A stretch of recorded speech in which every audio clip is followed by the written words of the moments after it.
Assalamualaikum warahmatullahi wabarakatuh. Selamat siang, sahabat Perpusnas. Perpustakaan Nasional mengucapkan selamat datang dan selamat bergabung di Radio Widyabana Suara Perpusnas yang kali ini mendatangkan teman-teman yang sangat luar biasa dan akan kita bahas dengan secara menarik di YouTube Radio Streaming Widyabana Suara Perpusnas. Sebelum itu kami juga mengingatkan untuk tetap menjaga protokol kesehatan dengan menerapkan 5M, menggunakan masker, mencuci tangan menggunakan sabun, menjaga jarak, menghindari kerumunan dan mengurangi mobilitas. Acara kali ini berjudul Ngobrol Literasi Sastra di Era Digital bareng anak muda, kerjasama antara Perpustakaan Nasional dengan Zillion. Kali ini kita sudah kedatangan teman-teman yang luar biasa. Yang pertama ada, saya sapa dulu, ada Pak Rere. Halo. Ya, apa kabar Pak Rere? Baik Mas. Baik ya, baik. Yang kedua di sini juga sudah hadir Pak Robi. Iya. Apa kabar Pak Robi? Alhamdulillah baik Mas. Alhamdulillah. Dan narasumber yang ketiga ini kita hadirkan secara virtual, ada Pak Aldi. Halo Mas. Ya, apa kabar Pak Aldi? Baik. Baik, alhamdulillah. Kita akan ngobrol-ngobrol bersama para narasumber. Yang pertama kita akan berkenalan terlebih dahulu untuk lebih mengenal. Yang akan kita tanyakan dulu kepada Pak Rere terkait apa sih Zillion itu. Oke, Pak Rere. Oke. Halo teman-teman semua. Kenalin, nama Rere dari Project Manager Zillion. Nah, Zillion itu di sini sebagai media digital. Kita berada di keluarga Tempo Media Group, tepatnya Tempo Digital. Dan kita di sini fokus ke pengembangan anak muda, baik dari sisi pekerjaan, karir maupun dari karya-karya kreatif mereka di dunia digital. Nah di sini Mas, kita kemarin tuh waktu bulan puasa, ini sebetulnya annual event. Kita tuh bikin namanya kampanye buka puisi bersama gitu. Nah, buka puisi bersama ini adalah bentuk dari kepedulian kita ke komunitas literasi, karena kita ngelihat ada banyak banget nih anak-anak yang sekarang suka untuk membuat karya sastra di media-media sosial gitu. Jadi kita di sini bikin kampanye, mengambil submisi dari teman-teman di komunitas bersama dengan Pena Kota, dan kali ini juga tahun ini kita bareng sama Tempo.co, sama Tempo Institute juga. Terus di sini hasilnya kita udah ada pemenangnya, Mas Robi sama Mas Aldi. Keren sekali. Untuk kegiatan kampanye puisi ini apakah baru pertama kali atau sudah ada sebelumnya? Ini kita kali kedua. Tahun lalu kita memang kayak masih coba pertama kali juga, dan di situ kita melihat animonya cukup besar gitu. Dari pertama kali kita mengadakan, pesertanya itu udah di atas 50 orang untuk submisi puisinya sendiri, dan dari berbagai daerah di Indonesia. Karena kan memang diadakan secara digital, jadi lebih mudah ya untuk diakses anak-anak muda ini gitu. Nah, untuk tahun ini kita adakan kedua kali dengan submisi sekitar 70-an gitu, dari sama dari berbagai daerah juga di Indonesia. Dan kita di sini berusaha untuk mencari partner-partner yang punya misi yang sama juga kayak kita, termasuk bangsa Perpusnas. Kita sangat senang sekali ini karena puisi ini sangat-sangat mendukung literasi juga. Betul. Bahkan sebelumnya kemarin juga kita sudah sempat mengadakan lomba juga sebetulnya Perpusnas terkait tentang puisi ini. Dan kemarin baru diluncurkan terkait bukunya. Ya, bukunya itu tentang sama sih dilombakan juga, karya-karya yang terbaiknya dicetak. Gitu. Oh, menarik banget ya. Jadi mungkin kedepannya nih kita bisa sama-sama berkolaborasi lagi untuk terkait literasi, salah satunya di sastra puisi ini. Ya, pengen banget. Berarti kedepannya juga akan diadakan lagi mungkin yang ketiga dan seterusnya ya. Hopefully sih kayak gitu, karena kalau dari tahun ke tahun kita coba kasih improvement dari sisi ide juga konsep acara. Kalau tahun lalu kan kita hanya untuk puisi yang disubmit ke website aja, website Pena Kota. Tapi untuk tahun ini kita mencari kreativitas yang lebih dari anak-anak muda, karena kita lihat banyak ya puisi-puisi ini bentuk digitalnya itu udah menarik-menarik. Ada banyak yang ngeposting di sosial media mereka dalam bentuk gambar, ada juga dalam bentuk video, karena kan sekarang sosial media mudah banget diakses gitu, dan udah besar sekali audiensnya. Terus tahun ini kita minta mereka untuk memvisualisasikan puisinya, Mas, yang itu unik-unik banget. Dan dari pemenangnya pun, pemenangnya memang tidak memvisualisasikan puisinya secara audiovisual yang ada videonya, tapi kita coba untuk kasih apresiasi, kita visualisasikan dari Zillion gitu. Wah, ini sangat menarik sekali nih. Karena kan biasanya kalau lomba puisi itu kan kita kirim teksnya saja. Iya, betul. Tapi untuk yang sekarang divisualisasikan juga ya. Iya, banyak cara-cara baru untuk kita nampilin kreativitas sastra kita. Iya, betul sekali. Karena untuk mendukung di era digital ini, kita juga bisa mengembangkan sesuatu yang tadinya udah luar biasa jadi luar biasa lagi. Iya. Itu sangat betul sekali. Baik, yang berikutnya sebelum kita lebih lanjut mengenal ada Pak Robi dan Pak Aldi, kita coba putarkan dulu salah satu musikalisasi video dari salah satu ini yang pemenang pertama ya Pak? Pemenang utama dari Pemenang KIP. utama. Oke, mungkin panitia operator. Bi Arianto. Setahun kutunggu sampai beringin berbuah madu. Rosella seharum cempaka semerbak dalam persembahyangan. Dari jauh ibu menunggu sembari memipihkan emping, menjemur rengginang hingga kering, serta memasak rendang sampai empuk.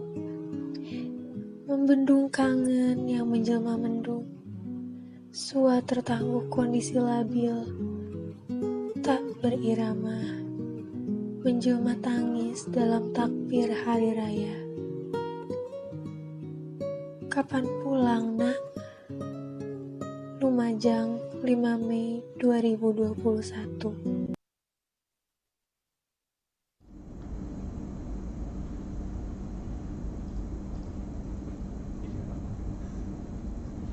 Baik, demikianlah salah satu karya dari panggilannya Ega tentang menangguh rindu bersua ibu. Waduh, saya jadi teringat ibu saya ini. Katanya kemarin saya belum mudik, jadi segera ingin mudik kalau begini nih. Sangat luar biasa sekali. Baik, yang berikutnya kita coba perkenalan kepada salah dua mungkin ya yang telah mengikuti challenge dari Zillion ini. Di sini kita sapa dulu ke Mas Robi. Mas Robi, gimana Mas Robi? Alhamdulillah baik ya. Rutinitasnya apa nih? Sekarang jadi mahasiswa sastra Indonesia UNY kan. Sambil nulis-nulis aja sih. Sambil nulis-nulis. Wah. Sambil nulis-nulis tapi jadi puisi ya. Berarti sekarang lagi libur ya? Oh iya, lagi libur deh kak. Belum masuk ke Jogja lagi. Oke, gimana nih pendapatnya kemarin sudah mengikuti contestnya dari Zillion? Oh iya, pas kemarin kan memang momentumnya juga pas lagi bulan puasa ya kak. Terus ada tahu info ada buka puisi bersama.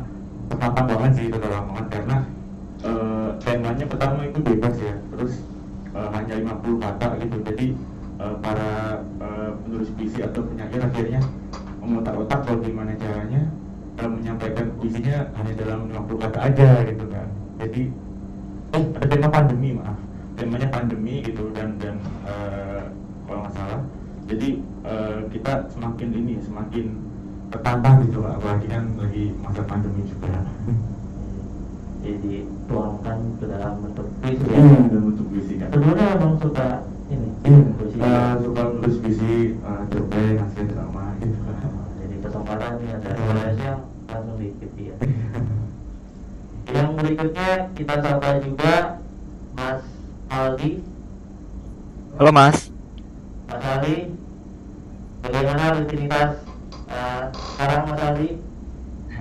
Rutinitas sih paling nulis-nulis aja Mas. Nulis-nulis kayak puisi, prosa, cerpen dan dikirim ke media-media lain di media massa sih. Berarti memang sudah sering untuk menulis ya? Iya. Oke, salah satunya dikirim ke medianya Zillion ya. Wah, Ya. sangat menarik. Baik, ini ada pertanyaan untuk kepada ketiga narasumber. Mengapa literasi sastra di kalangan anak muda itu penting? Oke, mungkin bisa dari Mas Robi dulu ya. Oke, Kalau aku pikir mengapa literasi sastra di kalangan anak muda itu penting, karena bagiku sastra itu hadir dan dia merepresentasikan bagaimana cerminan masyarakat ya Mas.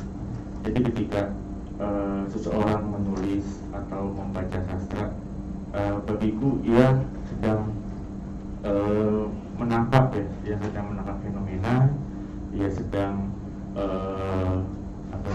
ia sedang mencoba mengolah dia sedang mencoba mengolah bagaimana perasaan dia, pengalaman dia, sampai pemikiran dia gitu. Jadi literasi sastra di kalangan anak muda sangat-sangat penting, karena bagiku akhirnya para anak muda ini perlu untuk memperhalus perasaan dengan juga meningkatkan daya imajinasi mereka Mas gitu. Jadi kalau dikatakan sangat penting gitu, pun kalau tidak bisa mencapai ke titik sana, setidaknya sastra bisa menjadi penolong bagi jiwa anak muda yang sekarang kan juga lagi marak-maraknya bagaimana masalah kesehatan mental sampai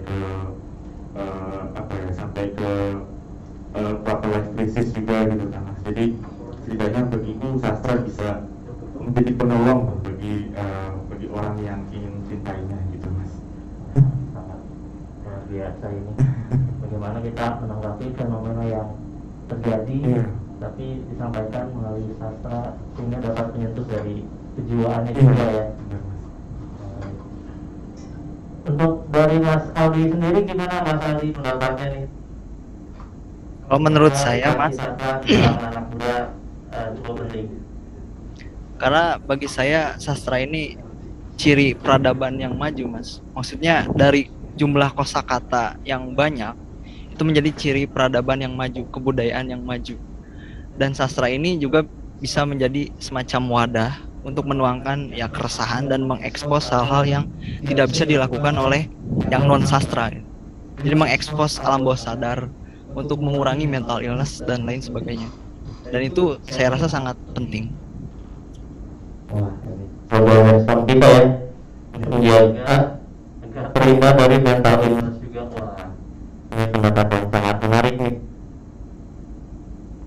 Untuk Mas Aldi sendiri nih, apa nih yang ingin disampaikan dari puisi yang Mas Aldi kemarin judulnya apa sih Mas? Coba tahu Mas? Judulnya Saboteur. Saboteur. Oh, Iya. Tentang apa nih Mas? Jadi ini tentang ya keresahan saya hidup di Indonesia, yang mana kalau dalam konteks geopolitik kan negara dunia ketiga. Indonesia ini termasuk dalam negara dunia ketiga yang nggak memihak pada saat perang dingin, nggak ke blok Uni Soviet dan nggak ke blok Amerika. Jadi saya ngerasa moralitas di kita ini agak sedikit absurd, sehingga menimbulkan kebijakan-kebijakan pemerintah pun yang absurd gitu. Dan di puisi ini saya juga mengangkat tentang konsep moralitas seperti berpelukan. Di kita kan berpelukan itu kayak semacam ya tabu mungkin. Dan saya rasa itu jadi semacam apa ya? Jadi semacam tantangan bagi kita untuk mengeluarkan apa ya? Mengeluarkan keresahan itu dalam bentuk karya sastra. Wah, menarik ini. Bagaimana memikirkan sudut pandang Mas Aldi ini terkait kondisi negara kita dan terkait Kondisi negara. caranya untuk kesehatan mental ya. Ini sangat menarik menurut saya. Kalau untuk Mas Robi sendiri, Mas Robi apa nih yang terkandung dari puisi yang Mas Robi buat? Judulnya apa sih Mas? Doa seorang pemudik yang ingin pulang kampung. Pasti ini saya.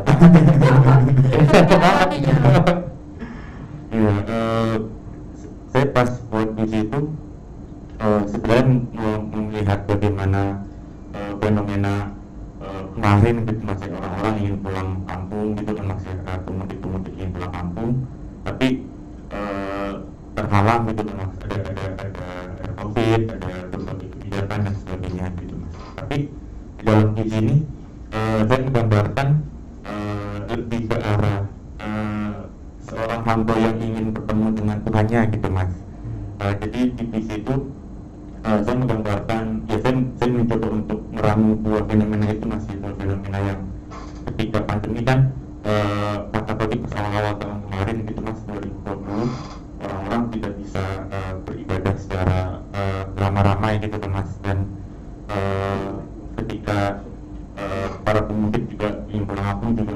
gitu kan Mas. Makanya saya tulis di situ. Saya coba bacain tulisnya sedikit Mas. Saya nggak dulu baca tulisnya. Langsung aja nggak apa-apa. Sudah saya cari dulu Mas ya, kayak ada. Saya udah nulis ini kalau nggak salah itu tahun 2020 Mas. Tahun 2020 pas lagi COVID dan sangat-sangat fenomena banget gitu Mas, dan sangat-sangat membuat hati saya resah juga karena saya bisa mudik juga waktu itu Mas. Ini saya bacain isinya Mas ya. Silakan. Itu yang visi dari Mas Robi di Pasaran. Sebentar ya. Judulnya Doa Seorang Pemudik yang Ingin Pulang Kampung.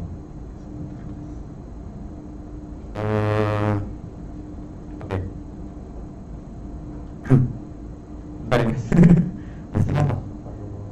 Ini. Belum apa-apa sudah ingat ngomong. Belum mudik nih kita ini. Masih belum boleh mudik. Oke, hari Mas. Ya. Doa seorang pemudik yang ingin pulang kampung. Tuhan, saya ingin mudik ke kampung halamanmu. Tapi kata televisi yang memakai masker, di kampung halamanmu sedang ada pembatasan surga berskala besar, sehingga saya tidak bisa pulang kampung ketika hari raya nanti. Tapi rindu adalah rindu, ditanyam dan ketupat laksa buatanmu. Dan satu-satunya jalan pulang adalah suara bedukmu memanggil namaku. Jakarta 2020.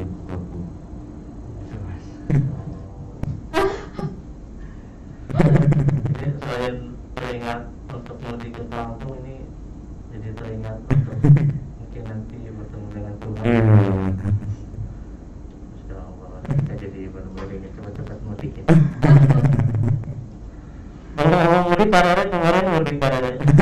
Aduh, kebetulan saya enggak sih, karena saya mungkin asli Jakarta ya, mungkin aku nggak mendapatkan keresahan yang sama seperti mas-mas ini. Tapi kalau aku lihat, kita kan juga sempat brainstorming ya, kalau aku boleh cerita dari sisi topik terutama untuk tahun ini.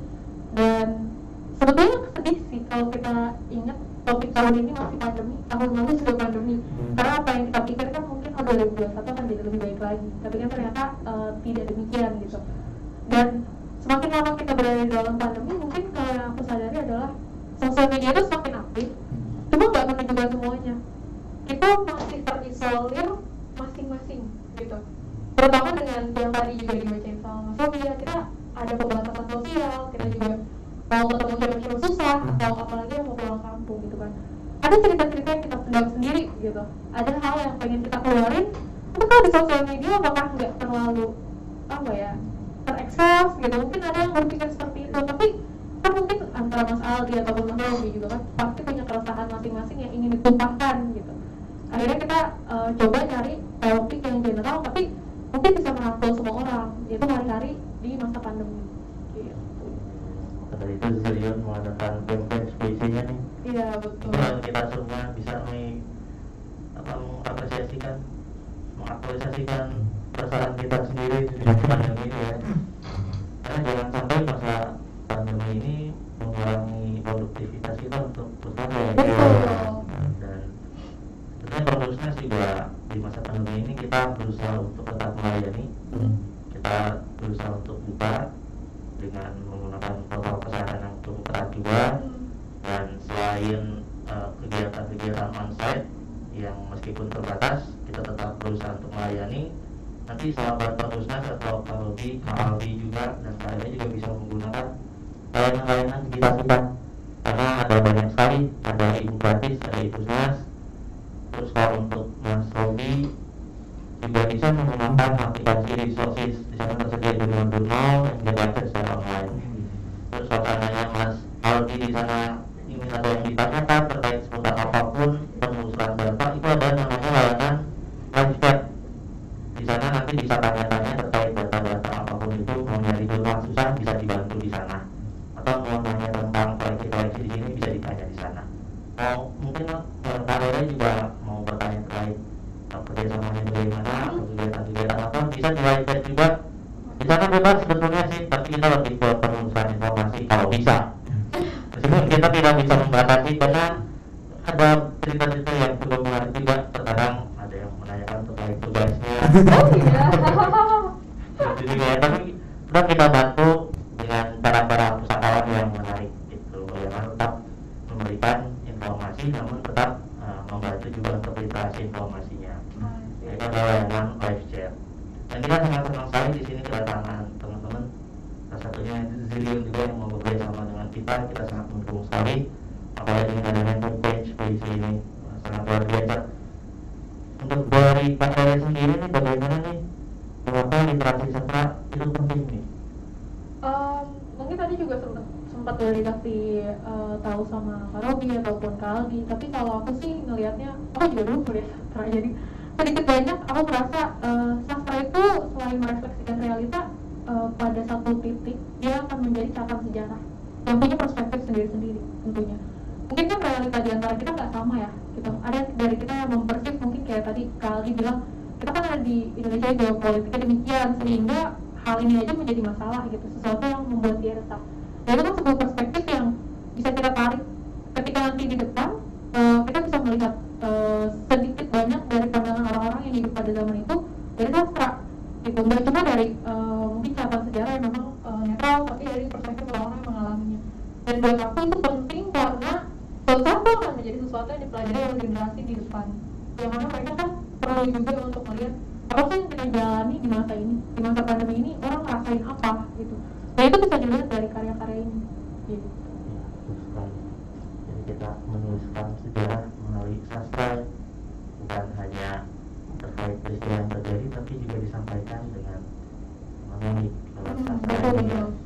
Sehingga diharapkan sih kalau menurut saya bisa menyentuh tadi mental menurut Mas Ali dan jiwanya. Mudah-mudahan sih informasinya tersampaikan ya. Baik nih, di sini kan ada Mas Robi dan Mas Ali nih sebagai salah duanya pemenang.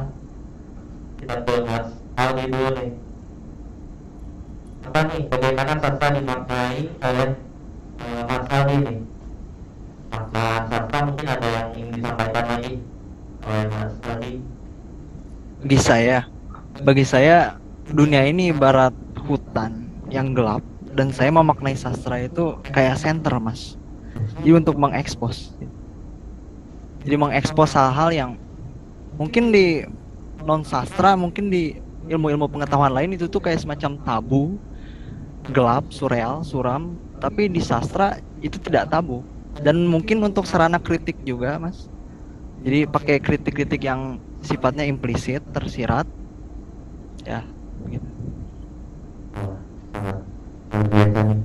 Bagaimana sastra ini diibaratkan sebagai center, sehingga bisa menerangi juga ya.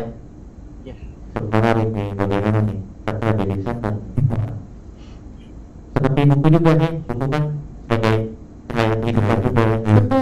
Ini ditambah sastra nih, mungkin bisa lebih menerangi.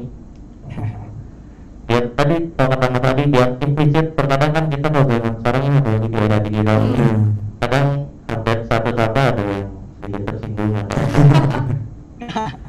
Tukang bakso, Mas. Dengan cara sastra biasanya orang jadi ada nilai lebihnya justru. Iya benar. Nggak langsung tersinggung atau gimana, tapi lebih menikmati sastranya juga gitu. Padahal di situ ada tadi itu ada informasi, ada makna-makna yang disampaikan secara implisit tadi. Untuk Mas Robi ini bagaimana? Ya, kalau saya pribadi memaknai sastra sebagai suara ya, Mas, sebagai suara. Jadi bagi saya sastra menjadi suara yang itu mewakili suara-suara yang patut untuk didengar, gitu Mas. Ada banyak suara-suara yang tersisihkan, tidak mendapat tempat, gitu, atau bahkan dilupakan, gitu Mas. Jadi bagi saya sastra adalah suara yang dia menghadirkan macam-macam, bisa gema atau bau, bisa semakin riuh atau senyap atau sunyi. Ketika seseorang membacanya dalam medium bahasa, gitu, dalam ruang bahasa, situlah akan hadir kembali suara itu, gitu Mas. Jadi kan kita sering juga Mas ketika baca fiksi atau baca karya banget sama aku gitu, kok ini mewakili suara aku banget gitu. Jadi khususnya seperti itu Mas, sastra setidaknya mengangkat apa yang perlu disuarakan gitu dalam budaya tulisan dan medium bahasa gitu, Mas. Nah, ini saya juga mengucapkan terima kasih nih sudah menyuarakan keinginan saya untuk mudik. Dan itu benar ya, ternyata kan sastra itu bisa mewakilkan juga orang-orang mungkin yang ingin menyampaikan. Ya, makanya ini sangat luar biasa sekali. Ini ada Zillion yang bisa menjadi wadah media untuk teman-teman atau sahabat Perpusnas untuk menyampaikan sastranya atau menyampaikan informasi-informasinya. Nah, untuk Pak Rere sendiri gimana nih pemaknaan sastra mungkin? Ada yang lebih jauh nih, apalagi dulu sudah kuliah sastra. Agak jauh ya kalau aku dulu sastranya, nggak jauh banget. Tapi mungkin aku kasih perspektif dari media dulu, karena media adalah sumber informasi.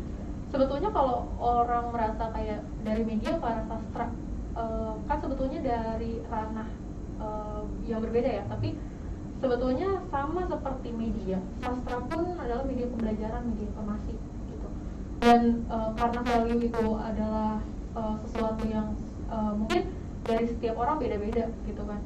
Jadi sekarang banyak orang yang berani untuk menceritakan apa yang mereka rasain masing-masing, dan itu kan perbedaan perspektif itu. Sebenarnya tadi kata Mas juga, kalau kita di sosial media mungkin sedikit dihujat, itu kan sebetulnya perspektif yang apa ya, yang sebetulnya kita nggak perlu ngurusin perspektif orang lain. Kalau memang dia punya keresahan, itu kan sebetulnya perasaan semua orang itu valid ya.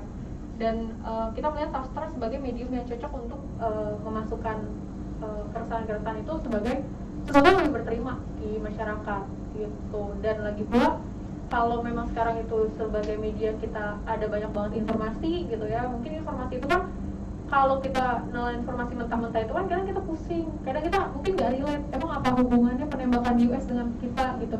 Tapi sebetulnya sama-sama harus kemanusiaan yang seharusnya kita semua bisa berempati gitu. Ada sastra-sastra yang bisa menceritakan itu dan membuat kita bisa ngerasain perasaan orang lain. Itu mungkin yang aku suka dari sastra. Dan juga pastinya memperbanyak konten positif ya di sosial media kita yang sekarang makin ramai keberadaannya karena pandemi ini sendiri.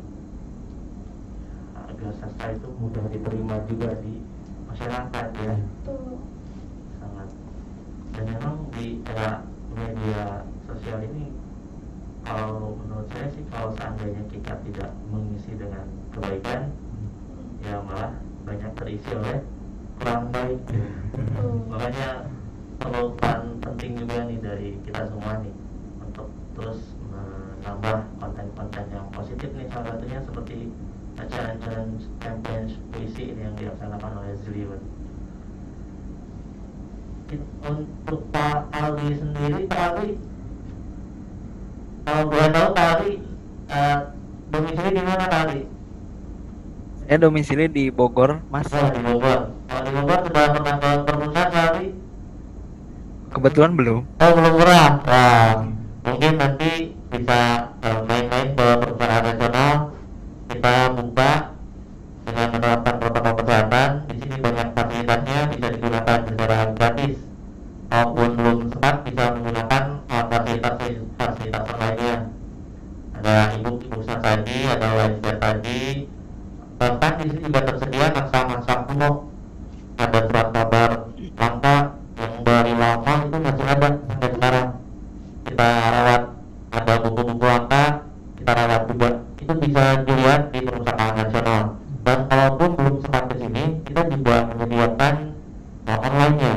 Itu ada di Hastara, Hastara Budaya Nusantara, itu bisa diakses secara gratis. Nanti bisa langsung dilihat. Ada juga yang bisa di-download. Jadi kalau saya Mas Aldi belum sempat ke Perpusnas, bisa menggunakan layanan secara online. Dan kalau sudah, nanti bisa langsung daftar juga. Daftarnya bisa secara online atau bisa langsung di sini. Tapi untuk percetakannya tetap harus datang ke Perpustakaan Nasional. Dan itu gratis. Semua di sini gratis. Bahkan yang terbaru kita ada studio musik. Seru banget kan? Kita ada mini teater. Itu hari ini nih biasanya Kamis ada nonton barengnya. Ada mini teater. Kalau ada kita normal sih maksudnya 35 orang. Kalau sekarang mungkin sekitar setengahnya atau 20 orang. Itu yang ditampilkan itu film-film. Tapi kalau seandainya kita Roro atau Mas Robi dan Mas Ali ingin nih yang secara khusus nobar acaranya apa dari Siriun boleh menggunakan ini datanya. Oh, keren. Dan itu gratis. Kalau kalian butuh yang tempat lebih luas, kita bahas auditorium kita di lantai 2. Kurang lebih sih biasanya kalau untuk buahnya sekitar 200-an. Mungkin jadi setengahnya. Itu bisa digunakan secara gratis. Tinggal bikin surat permohonan aja untuk kapan digunakan apanya. Itu syaratnya sih kalau bisa yang profit. Dan kita dukung semaksimal mungkin acara-acaranya. Butuh jadi narasumber, tinggal bikin surat permohonan. Gitu. Dan seluruh musik baru dibuka, tinggal di booking. Kemarin sudah ada 2 band yang sudah tampil, maksudnya menggunakan layanan kami. Gitu. Jadi nanti kalau berapa Mas Adi sama band? Berapa tahun? Nggak apa-apa nanti mungkin besok kalau berminat atau ada teman-temannya atau Mas Adi mau sekalian langsung ngeband datang ke sini itu silahkan gitu. Karena gratis dan syaratnya hanya punya kartu anggota perusahaan nasional. Nanti ada syarat-syarat lebih lanjut dan tapi semuanya gratis kok. Itu bisa digunakan oleh semua pengusaha gitu. Masih banyak lagi yang nanti kita untuk Mas Robi sendiri sudah pernah ke perusahaannya? Sama ini 2 kali. 2 kali ya? Sebelumnya sudah pernah ke kali berapa? 21 ada 4 anting itu. Dapat orang juga. Buat kemarin ya? Wah. Sudah, ini Mas sudah menjadi anggota belum? Belum itu Mas. Oh, belum? Daftar kemarin lagi ramai banget jadi aja. Untuk daftarnya sebetulnya bisa online. Oke. Tapi untuk pencetakan tetap di sini. Oh, iya. Tapi kalau sudah daftar online, tidak perlu daftar lagi, nanti tinggal cetak antrian. Gitu. Itu kurang lebih sekitar 3 menit sudah jadi. Untuk yang lama tuh biasanya ngantrinya sih. Iya. Karena ini jujur aja di perpustakaan itu rame. Ramai ya. Banyak banget yang kesini. Tapi tetap kita laksanakan sesuai dengan protokol kesehatan. Gitu. Jadi Mas Ali tidak perlu takut. Tinggal naik KRL mungkin bisa langsung ke perpustakaan. Posisinya di Jalan Merdeka Selatan itu depan banget sama IRT Monas. Jadi kalau menurut saya sih cukup strategis sekali. Itu dulu kalau seandainya buka Sabtu Minggu, biasanya ramai banget. Ada yang dari Monas ke sini, ada yang dari sini ke Monas. Itu untuk sekarang masih tutup. Dan doakan semoga bisa segera buka Sabtu Minggunya. Untuk kalian sudah pernah kesini belum? Udah, tapi tau gak senasib kayak Mas Robi. Soalnya kan ya karena kerja juga kali ya, jadi masih belum daftar anggota juga, masih belum sempat explore juga. Ketika ada kesempatannya, pandemi. Ya mungkin bisa terdaftar. Ya. Dan saya beritahukan juga kalau Perpustakaan Nasional Republik Indonesia ini adalah perpustakaan tertinggi di dunia. Di dunia ya, bukan di Asia tapi di dunia gitu. Kadang dulu juga saya sempat tercengang juga, oh ternyata kita punya tertinggi. Dan ketika saya pertama masuk ke sini, wow ternyata gedungnya kalau saya pikir mirip hotel juga gitu. Ada liftnya, ada eskalatornya dan tinggi banget. Makanya liftnya ngantri ya Mas. Makanya liftnya ngantri. Karena ramai banget sih di sini. Dan kita ada balkonnya di lantai 24. Barangkali nanti bisa mampir ke sana. Karena biasanya di sana dijadikan spot foto sih. Iya, tahu. Selain baca-baca biasanya suka keluar dulu karena ada balkon dan depan itu Monas banget.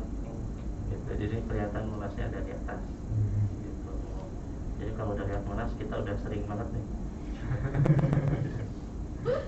Banyak sekali fasilitas-fasilitas di sini. Ada naskah Nusantara juga nih. Biasanya teman-teman sastra suka ke sana. Makanya nanti Mas Aldi, Mas Robi dan Kandele mungkin bisa ke sana. Siap. Karena di sana ada naskah Nusantara. Gitu. Ada beberapa buku yang bisa diambil juga terkait Kemas Ulam. Nanti bisa diambil secara gratis, tinggal isi formnya di sana. Gitu. Baik itu di naskah Nusantara maupun di buku lampak di sana. Sebetulnya banyak sekali layanan-layanan kami. Kalau dijelaskan ini bisa sangat lama sekali nih. Kita kembali lagi ke yang ngobrol literasinya. Ini ada pertanyaan nih. Kalau tadi kan berbicara tentang sastranya, sekarang bagaimana sih peran kita untuk meningkatkan partisipasi anak muda dalam literasi sastra digital? Mungkin bisa dari Pak Aldi dulu nih. Pak Aldi, bagaimana nih cara peran kita untuk meningkatkan literasi sastra digital? mungkin kalau dalam sudut pandang penyair atau pujangga, kita bisa dengan menghadirkan sastra yang ramah untuk umum. Jadi kayak kita bikin puisi, bahasa cakapan, bahasa vernakular yang itu tuh ramah buat semua orang. Jadi nggak terlalu sakral sastra. Jadi orang-orang yang umum pun nganggap sastra ya sastra untuk semua orang, bukan buat orang-orang pilihan Tuhan. Dari Tuhan. Jadi yang ramah sehingga mudah dimengerti oleh masyarakat lebih luas gitu ya Mas Ali ya. Dan semoga dipilih oleh Tuhan untuk melakukan hal-hal yang baik ya. Untuk Mas Robi sendiri gimana? Kalau untuk menghadirkan literasi sastra ya ini Mas, kalau bagi kita gitu, bagi saya ada beberapa permasalahan juga sih Mas. Mungkin saya bisa katakan ada dua permasalahan gitu. Yang pertama itu marak sekali pembajakan buku via e-commerce gitu Mas ya. Jadi bagi saya mungkin kita perlu adakan sosialisasi yang mana ketika kita membeli atau membeli buku bajakan itu apalagi di e-commerce gitu yang banyak ininya, kita tidak serta-merta mendukung gitu, tidak serta-merta mendukung literasi di Indonesia gitu Mas ya. Itu yang pertama. Jadi usahakan beli buku original gitu kan Mas, dan wajib gitu. Yang kedua bagi saya itu sempat ramai sebenarnya Mas beberapa waktu lalu di Twitter gitu. Kalau saya suka lihat ada namanya akun Twitter Litbase gitu Mas, soal sastra dan perbukuan dan sebagainya. Itu teman-teman biasanya pada sharing tuh ini buku laut cerita lagi kosong nih di Ipusnas, bisa dipinjam gitu dan sebagainya. Nah itu sering banget teman-teman diskusi terus ngasih tahu kalau stok kosong di Ipusnas gitu bisa dipinjam dan sebagainya. Mungkin bagi saya aksesibilitas sih Mas ya. Jadi saya membayangkan kalau di perpustakaan daerah pun bisa seperti Ipusnas yang menyediakan yang e-book buku itu tadi Mas gitu. Jadi bisa diakses oleh siapa saja sampai ke daerah-daerah gitu Mas. Dan saya rasa para anak muda pun yang cukup kental dengan gadget, dengan dengan teknologi dan sebagainya akan lebih nyaman ketika membaca buku elektronik gitu Mas. Dan jadi ada saling menguntungkan gitu ketika dari perpustakaan daerah atau perpustakaan nasional yang juga membeli royalti dan sebagainya dari pengarang yang secara original. Jadi anak muda pun juga bisa membaca karya yang original gitu Mas. Jadi baik dari pengarang, pembaca, terus penerbit, terus perpustakaan, semua bisa saling membantu untuk mewujudkan hal ini gitu Mas. Itu bagi saya sih Mas. Wah, ya. Benar sekali Mas, di Ipusnas kita ada sistem yang menjaga tentang hak ciptanya para penulis ya, sehingga diusahakan sebisa mungkin karya-karyanya itu tidak terkena bajakan dan tetap terlindungi karya, namun bisa diakses oleh masyarakat luas ya, dimanapun kapanpun. Itu tinggal punya internet, ada kuotanya, ada HP-nya, langsung dibuka aja di aplikasi Ipusnas, bisa di download di Play Store, App Store juga ada, atau mau versi PC-nya juga ada gitu. Meskipun kita juga tetap menyediakan yang cetaknya di perpustakaan nasional. Cuman bagi yang belum sempat untuk datang ke perpustakaan nasional, bisa baca buku gratis yang legal di Ipusnas tadi. Dan mungkin peran kita juga untuk menambah ini ya, koleksi-koleksinya ya. Salah satunya dengan ini nih. Kalau bisa justru karyanya mungkin dibukukan atau gimana. Wah, seru banget. Ditampilkan di Nanti kita coba Mas. Karya. Kita sebetulnya ada penerbit Perpusnas Press. Wah, seru banget. Itu biasanya diterbitkan di Ipusnas juga gitu. Tapi biasanya sih lebih seringnya ke buku-buku yang nggak ada royaltinya gitu. Kan untuk karya-karya yang dicetak bisa nanti disediakan secara online. Sekarang kan terus jadi Mas Robi bilang kan sekarang kebanyakan meskipun banyak juga yang tetap butuh bukunya ya, tapi kita tetap mendukung hal itu gitu. Minimal kalau belum bisa dicetak ada secara elektronik gitu. Untuk Kak Tere sendiri nih, bagaimana nih perannya untuk meningkatkan literasi sastra digital? Mungkin kalau dari aku akan lebih menitik beratkan ke poin digital kali ya, karena kita kan nggak bisa mangkir gitu ya dari dunia digital sekarang ini yang mungkin semakin masif untuk digunakan gitu. Nggak bohong, kayak pengguna digital itu bahkan bisa lebih banyak ketimbang pengguna non digital gitu kan. Tapi dari yang kita lihat sendiri, kalau kita ngomongin tentang sastra, mungkin karena terminologi sastra itu udah sudah, kalau tadi Kak Aldi juga dibilang sakral gitu ya, ada garis batas antara yang sastra mana yang nggak sastra. Ada orang-orang yang masih memperdebatkan kayak, oh ini sastra yang bagus, mana sastra yang enggak. Tapi sebetulnya dengan media digital sekarang, sastra itu bisa diakses oleh siapa aja, sastra itu bisa dimasuki oleh siapa aja. Nggak kayak dulu yang kalau kita mau nulis puisi kita harus kayak submit ke koran, submit ke majalah, terus kita harus menerbitkan untuk karya kita disebut sebagai sastra gitu kan. Sementara sekarang enggak, ada banyak orang-orang yang bisa menerbitkan secara digital, atau ada orang-orang yang bisa membuat dan mempublikasikan secara independen. Dan kita pengen membuat orang-orang itu sadar kalau mereka bisa berkarya juga kok. Sastra itu enggak punya batas sebetulnya gitu. Sastra itu lebih cair dari itu, dan semua orang itu berhak berkarya tentunya. Dengan dunia yang sekarang mungkin bergerak ke arah sana, dan sastra itu adalah hal yang positif dan produktif untuk dilakukan, kenapa enggak gitu. Kita pengen mendorong orang-orang ke arah sana, salah satunya untuk berkarya dengan membuat kampanye ini sendiri tentunya. Dan mungkin hal ini juga bisa membuka kesempatan buat teman-teman berlatih kecil-kecilan, karena dari kampanye buka puisi bersama yang kedua ini juga setelah kita bekerja sama dengan lebih banyak orang, salah satunya itu dengan Tempo Institute yang mungkin sama-sama bareng sama kita sih, Tempo Group ya. Tapi kita mengajarkan, kemarin ada workshopnya, dan workshopnya itu menerbitkan buku gitu, menerbitkan buku. Dan itu adalah hal yang buat kita satu step ke depan kan, yang tadinya mungkin anak-anak ini belajar menulis sastra di sosial media, tapi kemudian diajarin untuk menulis buku. Gimana kalau nanti kalian rajin nulis sastra di dunia digital sebagai latihan kecil-kecil, ikut kompetisi kecil-kecil, membangun kepercayaan diri.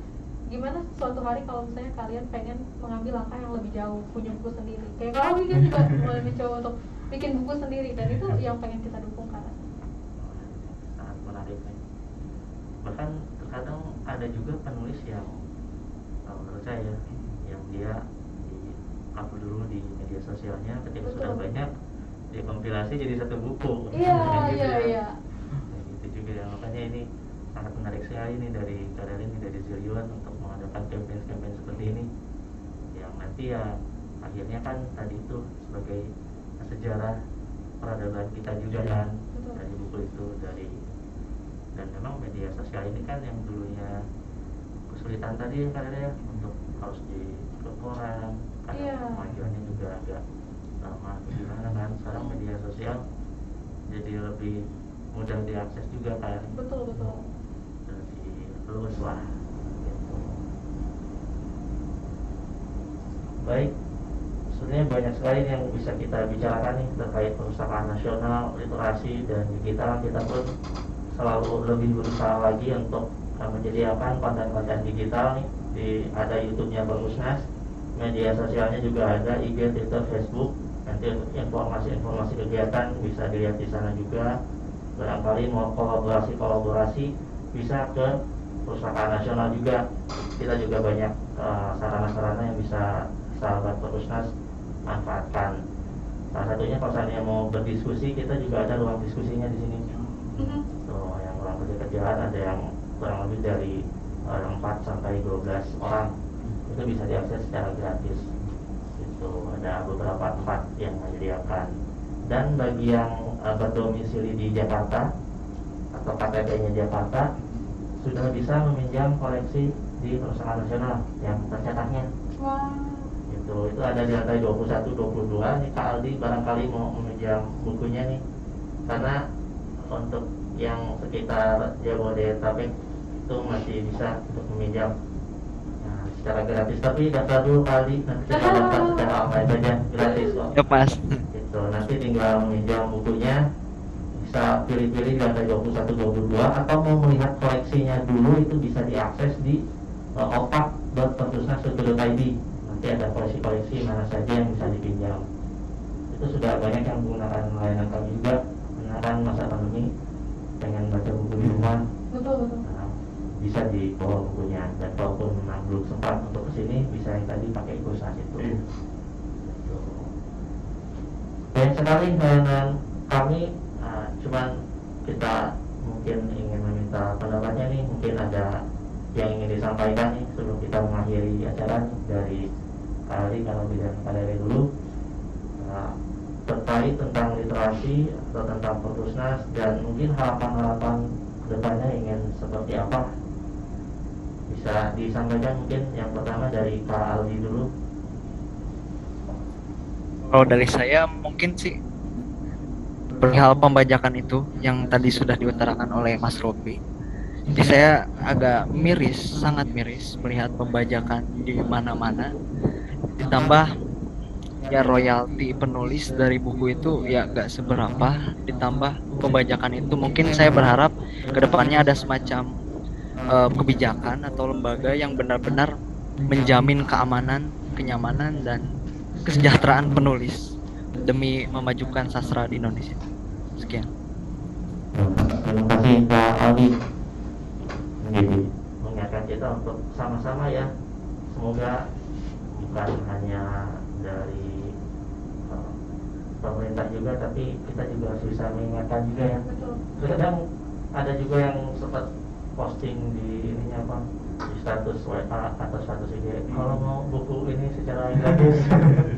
Pernah nggak sih dapet kayak gitu? Silakan WA dan Tapi di belakangan ini buku CPNS sih. Jangan-jangan karena dia mau ikut CPNS. Bos kerjanya. Kadang ada yang kayak gitu kan, baru kalau mau di repost dulu kayak gitu ya. Oh iya. Sayang banget ya. Ya kita coba hargai lah ya penulisnya, karena kan bagaimanapun mereka juga menyampaikan ilmunya pada dicetak untuk mengukir sejarah melalui buku. Untuk Kak Robi sendiri gimana kan? Mungkin saya berpendapat bahwa kita bisa sedekat mungkin atau bahkan benar-benar menghadirkan taman baca gitu ya, taman baca di masyarakat gitu, buat anak-anak sekolahan gitu. Karena bagi saya minat baca itu harus ditanamkan dari kecil gitu, dari kecil. Dan ini bagi saya PR semua ya, mau pemerintah, mau guru, orang tua, masyarakat semua. Jadi bagi saya adalah ya kita hadirkan bagaimana generasi muda, generasi sekarang tuh seenggaknya mereka suka dengan buku, Jadi ketika generasi sudah suka dengan buku, saya rasa akan itu dia akan halus perasaannya akan semakin peka, dan nilai-nilai yang ada dalam kehidupan saya rasa akan diemban dalam jalan ininya, dalam jalan pikirannya. Makasih. Dengan membaca jadi lebih halus nih perasaannya. Apa sama juga dengan buku, kalau baca buku nih Kak? Iya, oke. Jadi lebih halus. Dari Kak Rere sendiri gimana Kak? Mungkin kalau harapan, karena ini juga termasuk kerjasama perdana ya antara Perpusnas dan Zillion, yang aku juga pengen berterima kasih sama semua teman-teman Perpusnas yang udah membantu effort kita juga untuk mengadakan literasi digital yang lebih besar lagi, komunitas-komunitas anak muda di luar sana. Mungkin harapannya bisa menyediakan ruang diskusi digital yang bisa juga merangkul lebih banyak komunitas lagi kali ya. Di luar sana kan ada banyak komunitas-komunitas literasi kecil yang mungkin nggak cuma terbatas di Jabodetabek tapi di seluruh Indonesia gitu. Dengan mengadakan hal-hal seperti itu kan juga kita akan membantu untuk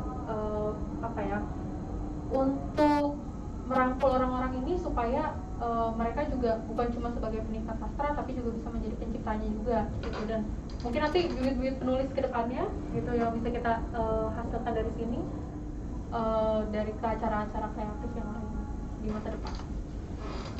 Untuk kolaborasi ya. Betul. Di Perpusnas kita juga menyediakan layanan Zoom, jadi bisa dipakai kalau seandainya mau. Tapi untuk informasi yang real time-nya mungkin bisa diakses di agenda.perpusnas.go.id.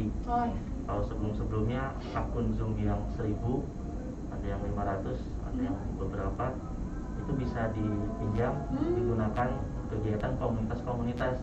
Wah, menarik. Gitu. Jadi dan itu secara gratis.